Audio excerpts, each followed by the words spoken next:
Doctor Babasaheb आंबेडकरांची आज 133वी जयंती. देशभरात उत्साहाचं वातावरण. महामानवाला अभिवादन करण्यासाठी दादरच्या चैत्यभूमीवर अनुयायांची गर्दी. लोकसभेसाठी भाजपचा जाहीरनामा प्रसिद्ध होणार. आंबेडकर जयंतीचं औचित्य साधत मोदींच्या उपस्थितीत जाहीरनामा प्रसिद्ध होणार. पश्चिम रेल्वेवरील आजचा मेगा ब्लॉक रद्द. बोरिवली ते गोरेगाव दरम्यानचा ब्लॉक रद्द. आंबेडकर जयंतीच्या दिनी प्रवाशांचे हाल होऊ नये म्हणून रेल्वे प्रशासनाचा निर्णय. केंद्रीय मंत्री अमित शहांची आज भंडाऱ्यात सभा. महायुतीचे उमेदवार सुनील मेंढेंसाठी घेणार प्रचार सभा, तर देवेंद्र फडणवीस आणि बावनकुळे राहणार उपस्थित. कोल्हापुरात महायुतीतले वाद मिटवण्यासाठी मुख्यमंत्र्यांच्या जोर बैठका. नाराजांची समजूत घालण्याचा मुख्यमंत्र्यांचा प्रयत्न.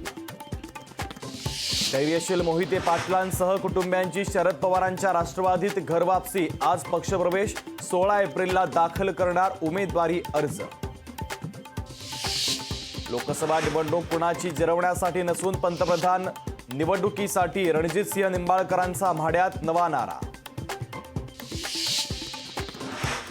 आंध्र प्रदेशचे मुख्यमंत्री जगनमोहन रेड्डींवर रोड शोच्या दरम्यान दगडफेकीत रेड्डींना किरकोळ दुखापत.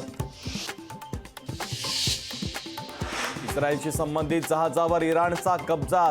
17 भारतीय कर्मचारी संकटात, तर कर्मचाऱ्यांना सोडवण्यासाठी परराष्ट्र मंत्रालयाचे प्रयत्न सुरू. तिसऱ्या दिवशीही राज्यात अवकाळीचं तांडव. विदर्भात हजारो हेक्टरवरील फळबागा पिकांची नासाडी. शेतकरी संकटात.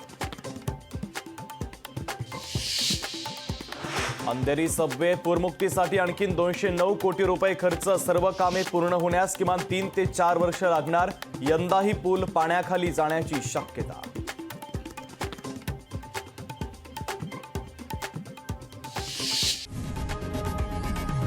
लोकशाही मराठी ऐका, पहा, जागरूक रहा.